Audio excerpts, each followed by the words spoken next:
Like we're allowed to be stupid sometimes. Hey, it's your pal, the Dancing Housewife, and welcome to the Dancing Housewife podcast. And welcome back to this very special feature, Dishing with the Duff Couple. I'm Carolyn Klein. And I'm Ross Hill. And tonight we're breaking down dedication night. It's sure to be an emotional one, so grab yourself a box of tissues and let's dish. Should we have tissues with us right now? Ooh, probably. I need to grab a box. All right, starting off strong. Julianne tripping Literally over her tripped. dress on the way out, like classic. Girl, you dance in heels, but you can't walk in heels. Come on. Good start. Not a good start. So that was my first note. Julianne tripping, LOL. Shout out to Alfonso's suit, though. Ooh, He's killing it with I the know. suits. So much better than last season. I think they took our note. Thank you. They listened. All right, starting out with our first couple, Andy and Emma danced a salsa with Andy's adopted daughter, Cornelia. Super cute. When you have small children already, you can't feel anything but happiness and joy with it. And he's so cute. I think the world loves Andy right now. I'm here for that. I'm casting votes for him just due to his level of popularity. Was the dancing good? Absolutely not. Do I think it was his best dance he's done? Maybe. Hard to say. What did you think about it? I thought she was so precious, and you could tell she really gave him energy. However, unfortunately, she didn't give him rhythm. He was so off time, despite Emma continuing to shout the timing at him. Emma is she's trying so hard and she's doing her best. And I love an unled just drop split back flip where she's like, what else is there to do? I'm just going to try to salvage some level of entertainment out of this. She's working the hardest. Working Unfortunately, the the hardest. judges, again, give him no feedback. They just can't give him one thing to work on. And it's so sad because they also can't give him more than a 6. He got straight 6s across the board. Throw him a bone. This was an emotional dance he did with his adorable daughter. It deserved at least a 7. Carrie Ann, you give 10s for nothing. You can't give Andy a 7. Straight 6s. Very unfortunate with that. Also, weird, awkward moment. Bruno saying his daughter was naughty. I know that's not what he meant, but I didn't like that. Choose a different adjective. Yeah, he just loves that word, but remember your whatever. So expand your vocabulary. Do something different. No. Also, loved Bruno's suit. The white on white, like the silk look or whatever. Big fan. Wardrobe show. Wardrobe is you're feeling on this week. Poppin'. I'm 264 shirt. 264 shirt. So sexy, it hurts. All right, next up, Robert, Irwin, and Whitney danced a contemporary, and it was dedicated to his mom with the song You'll Be in My Heart. Which already a puddle with that song. Yeah. It was just beautiful. Whitney is next level with contemporary choreography. She danced with Danny last season, who was a terrible dancer, but made it very far. So she is just exceptional. It was beautiful. It was touching. It hit all the right feels. We were all in tears afterwards. His mother made a very limited appearance, but with the camera angle, it was effective.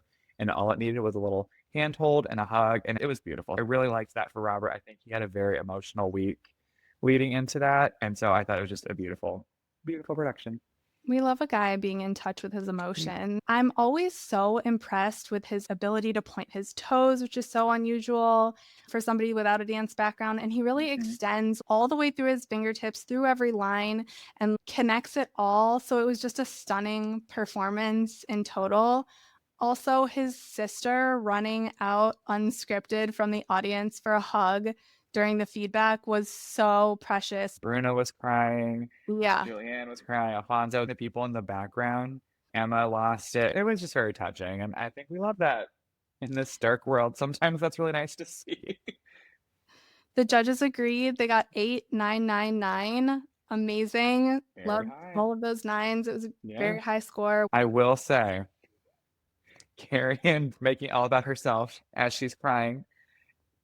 You know, I've never had kids, but Terry, I have to say, if I could have had kids, I would like him to be like Robert.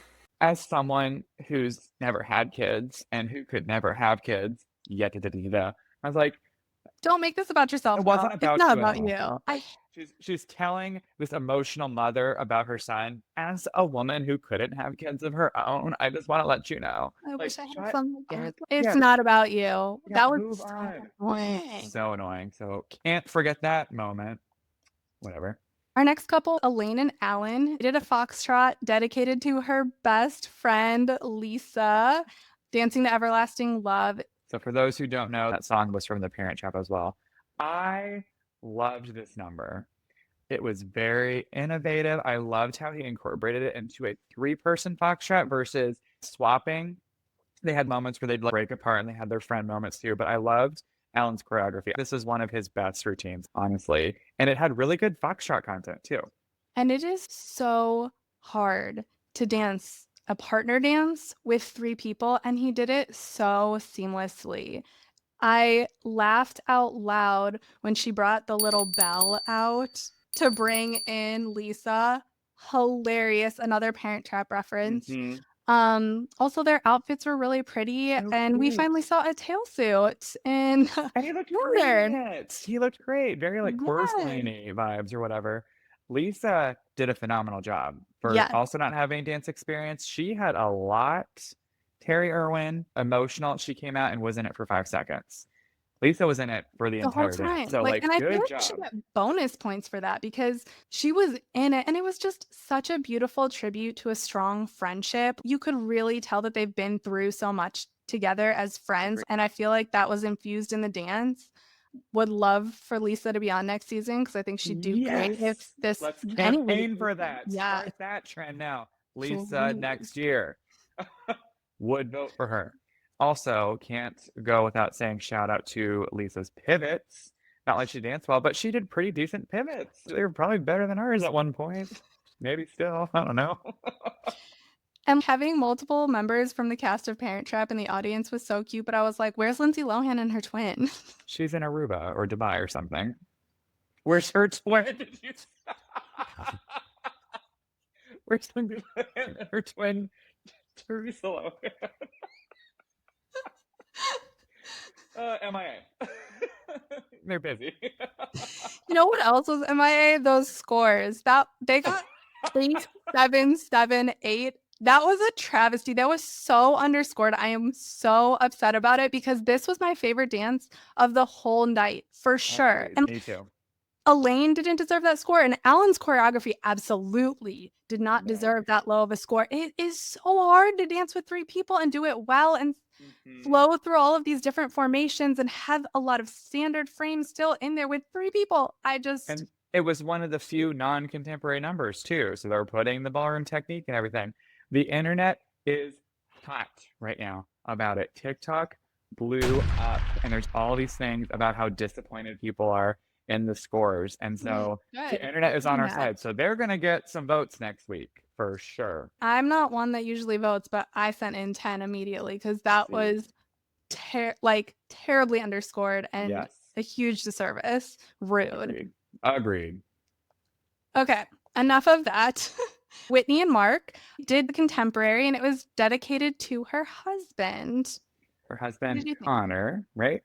Yes. Yes. I thought, okay, a couple things. I think I was expecting a little bit more given how strong she's been. The choreo was very technical, very challenging, and they had some really strong moments. With that being said, with how difficult it is, some of the synchronization and side-by-sides, they were off. And it is very obvious when you are not fully together. It just really sticks out. I thought Connor's incorporation in the routine was pretty good. He did almost drop her at the end. I don't want to discredit her dance technique, her dance ability, because I still think she did a phenomenal job. I liked Robert's contemporary number better from the emotional aspect. She's so technically sound, and that's just what you expect at this point. And she really performs with her whole heart. She is a natural performer. She is performing to every single edge and corner of that room. But for some reason, this one just didn't pull my heartstrings. Well, and you and I, we're not super into the Secret Lives of Mormon Wives, but I was talking to some friends trying to do my research around. There is a lot of tea around their marriage. There are rumors that it's a lavender marriage. I think he did something where he publicly admitted he downloaded Tinder at one point. Like there's some weird things. So I have no doubt that they've had their rocky moments. Yeah, I they've have no been doubt that through they it. truly, yeah, I have no doubt that they truly are good friends at the end, but I didn't get that emotion from it. I would have liked to see a little bit more of like maybe even a little bit of tears here and there. I didn't see that given what I think they were all dealing with. Yeah, that's a good point. And that's what a marriage is all about, though. You wake up every day and choose each other, and Yeah. good for them for continuing to choose each other and being stronger than ever. The judges scored them 9, 8, 8, 8. It wasn't a 9 for me, but Solid eights would have been good. up next, Jen and Jan. They danced a Viennese waltz dedicated to her mom, her precious teeny tiny little Her mother. teeny tiny little mother. She was cute. This was also probably Jan's first Viennese waltz that he's ever done. Well, he was Learn- bouncing. You should not see bounce in No. Viennese waltz. And the funny thing is, so she was sick this past week and didn't get a lot of time to practice. Couldn't tell because I was so distracted by his poor dancing. Super hoppy up and down was weird. He's getting a lot of shade on the social medias. He was too busy taking pictures with Taylor for her upcoming docuseries. And give her a break. You have a focus that is different than her right now, and I need you to get into it. Continue. I cut you off. Oh, no, I was just going to say, I loved Kim's feedback about being grounded. We haven't mentioned that yet. Kim was a guest judge, Yes. and we loved her. That's my we second are- campaign. We love want her to Kim. stay. She can replace Carrie Ann. She was such a breath of fresh air. Not only did she give such great feedback all night, but she was so calm and poised. And the way she spoke, it was just so genuine. I mean, she was still positive, but also gave feedback. She can kick off any of the other judges. Literally anyone. That is my second campaign. We're going to get Lisa on the show and then campaign for Kim to be a full-time judge. She can be head. Derek, move over, honestly. You sit in Carrie Ann's seat. You know, I love Derek, though. I know. Sit in Bruno's seat. Okay, back to Jen and Jan. They got an 8, 7, 7, 7. Personally, it was straight sevens for me, so I disagreed again with Carrie Ann twice in a row, or really just her whole night. Should have done a contemporary. Wait, she looked like a drowned rat last night. Hair Not and good. makeup did her dirty. Yeah, not. She sometimes looks so pretty. They just did her Well, dirty she this has a week. stroke every show. She has a stroke every show. And so we're dealing with neurological deficits every single time. Maybe she did her own makeup and she has visual inattention or something. None of them are doing their own makeup, let's be honest. All right, back to the dancing. Our next couple, Dylan and Daniela, danced a contemporary, which was dedicated to his little sister, to a song from The Greatest Showman, which was sung by his brother. And then his parents were there, his very attractive mother and father. They're just a gorgeous family. Shout out to Efron Jeans. Again, just like Whitney's really good, Daniela is very good at contemporary choreography. Unreal. So very challenging. He committed. He went for it. It had a good amount of tricks that I think they executed very well. His lift was really nice. He showed a lot of strength, his athletic abilities. So it was very good. You can just tell he loves his little sister so much. And she was good. She was cute. Taking dance Yeah. lessons. Like, you looked like a natural in those little kid heels. It was so Her cute. beginning, her extended leg, and she had just very natural dance poise as he carried her in the lift. It was very cute. He had so much energy all the way through. Like, the whole performance had energy. He took up so much space on the floor. You can see he's really gaining confidence. And they got straight 9s, which was the highest score Highest we've seen score. so far. Yeah. I could have seen an 8 or 2 in there and would have been happy. But yeah, great job. Yeah, solid. Toss up when we're comparing to the other contemporary pieces. Hard to say which one's better. It's hard to judge contemporary, as we know. At this point, though, I think maybe every single couple should have done a contemporary. There was just so even many. playing field. Exactly. It was just so weird. I think that also makes the score for Alan so much more frustrating. Yeah. But as much as we don't like it, they should have just been like, dedication night, everyone's doing contemporary. And since they had the addition where the dedicated individual had to be in the number, which they've never done in the past before, I think that just would have been a smart production move. But nobody asked us. And then we had a lovely piece from the troupe plus Julianne. And That was lovely, yes. yeah, she looked more in place in the troupe than she ever does interviewing people because her interview questions are out of control. Like, why are they not giving her a script to work off of? And if they are, those questions are weird. She is so awkward up there. Yeah. It's a sick joke. It's the same people that do Carrie's makeup. They're like, we know that we're doing a horrible job, but this is going to be a bit later on, and the internet's going to love us for it. And the TikToks making fun of Julianne are very funny. All right, next up on the dance floor, we had Jordan and Ezra, and they danced a Viennese waltz dedicated to her father, Timothy. Every dance was so heartfelt. Those matching pink shoes, him and Ezra, him admiring his daughter was so precious. He's just admiring how strong and beautiful she is. And that was beautiful. However, the dance was just okay for me. I agree with that. I think Ezra was pretty disappointed in himself or just how everything came together, but he wasn't his usual self afterwards. Their scores ended up not being the highest of the night. They definitely weren't the worst either, but he was a little off. And I think he might have had some realization that the dad was maybe in it too often.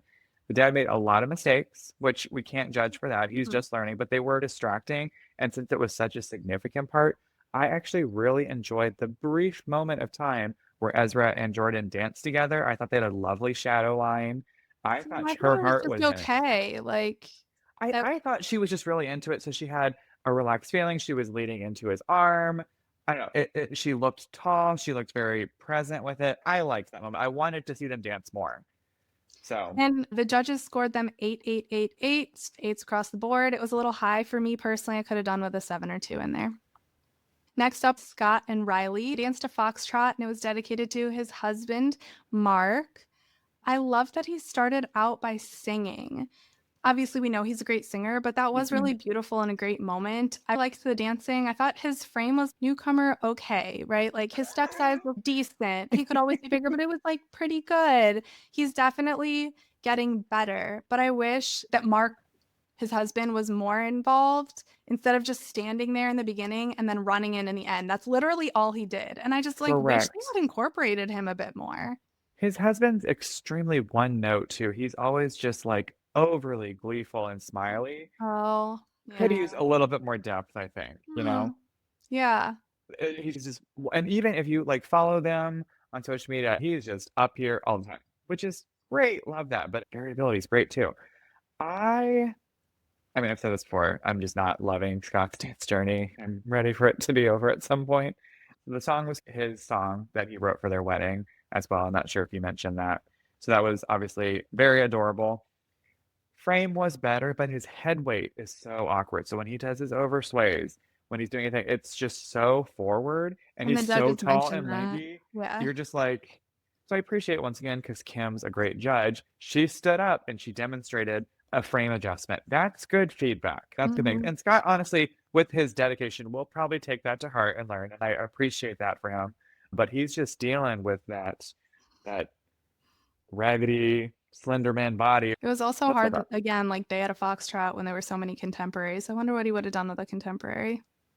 Their scores were 7, 8, 7, 8. I was okay with it. Straight 7s.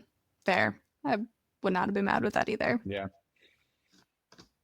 All right, Danielle and Pasha danced a jive dedicated to William Daniels, the actor who portrayed Mr. Feeney on Boy Meets World. And they danced to the Boy Meets World theme song.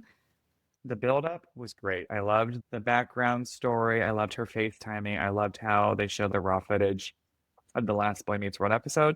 And I remember that. I don't know if you watched Boy Meets World. Not really. But I remember that episode and being emotional as I was 11 at that point, you know? That was really cute. With that being said, I don't think the cuteness stayed throughout it. It's kind of low energy. Again, not great choreo. There was jive content, but we're talking about lazy bronze silver moves, maybe. Not fully doing them. Her makeup was terrible. I don't think it was that bad. Oh. I thought it was supposed to be young and youthful, like kind of representative of how she would have dressed and looked in Boy Meets World, like I could years see like that with the if you wear hair. yeah, that was like 90s hair. Yeah, I saw it with the hair, but the makeup, I don't know, it was maybe I'll take that into consideration. She was also just dead stare focused on it, so she didn't have that joy that she's had in other dances. And I've really enjoyed her journey. I really like her. So I just didn't see that spark that she had, and unfortunately Yeah. Pasha's not going to bring it. We know that. If she's not there, he can only match it at best. So he's not going to bring anything. So this was not a very strong night, in my opinion, for them. Jive is such a hard thing to compare when It's people are your doing a bunch of favorite emotional dance.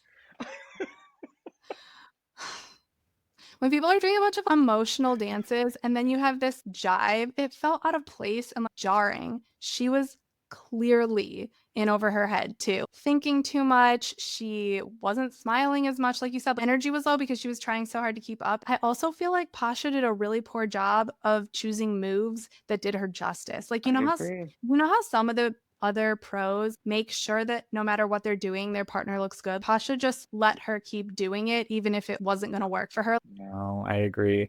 Their flicks were okay. The side by sides were probably the best part, but then when you had Right. her dead stare during it, it like took away. Her spins weren't as tight as they have been, but once again, he just kept doing it. Yeah, I feel like Pasha is not training her how he should. He's not drilling. Half of the people in our room, this is just kind of a funny thing to think about, were convinced that the actor that played Mr. Feeney had passed away already. So there was multiple people we were watching with that had this realization. They're like, "Oh, he's still alive," and we're like, "Yeah, he's still alive." No, he's not. I was like, "I'm pretty sure he's in this episode," and so that was funny to see people realize, to see someone that you thought was dead for all these years, he was still there. Mr. Feeney's not doing great. He's not moving Older. He or was talking. standing. He was standing briefly, and then at the end, he held up his little A plus, but it was already correct. So when he turned it around to them, it was cute. I love Mr. Feeney as the character. Yeah, that was really cute. So the Yeah. judges gave them 7-7, 7-8. It didn't deserve the 8 in my opinion, but I just my thought opinion. even a 6 would have been okay. 3 sevens and a 6. I know. It's not good. It's not good. Yeah, I don't disagree with you. All right, last up, Alex, Earl, and Val danced contemporary, and it was dedicated to her baby sister, Isabel. She is a gorgeous dancer. I saw her dance background really shine in this routine. It Yeah. looked effortless. I think they did the best side-by-side choreo out of all the contemporary dances. They were sharp, they were together. She has such control of her limbs, and I would be so terrible at contemporary, but like where they can freeze in a moment and then extend and grow. She was just so good with the sudden angles and then going into a full extension. I thought it was gorgeous. Great choreo. Val did a great job. I completely agree. She's so graceful, and it's amazing how she fills all of her space, extends all the way from her fingertips to her toes. Val gave her very complicated choreography, and I feel like she executed it really well. And luckily, I thought it lived up to her routine last week because she was coming off of a really strong week. She sure Um, was. And this one was another great one, and just further supporting your theory that she's the dark horse of the season. The judges gave them an 8-9-9-9, and I was happy with it. To quote Carrie Ann, the reverence that I just saw was profound. Doesn't that mean Carrie Ann? Do you have a soapbox this week? No. I already went on my rants earlier. We got it out of the way. We're good there too. So we get to the end of the episode and we have the big anticipated who is going home. Drum roll going up, all to reveal.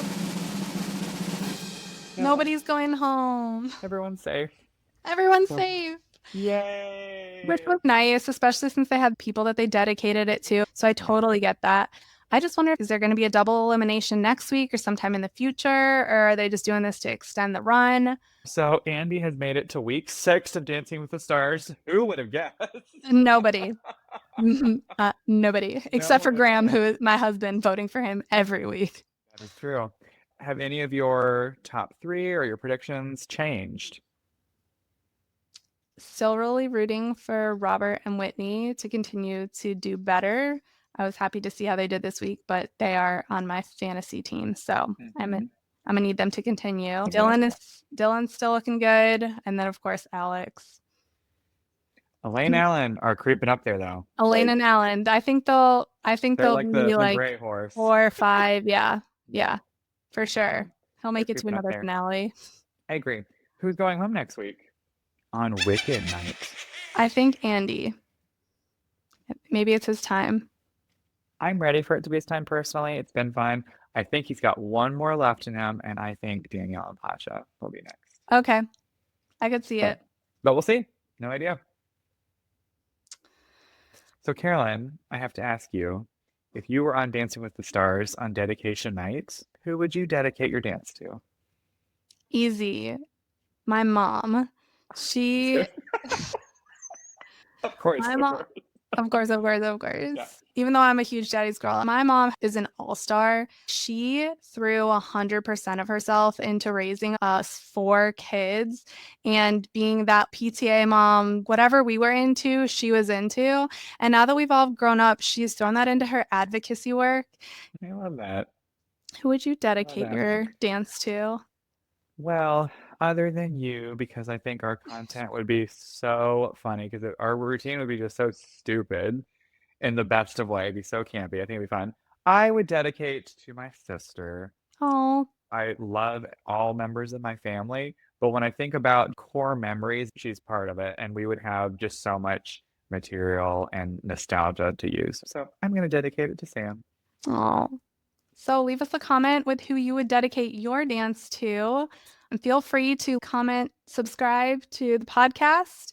Join us next week for Wicked Night. This is Carolyn and Ross signing off. And until next time, happy dancing! dancing.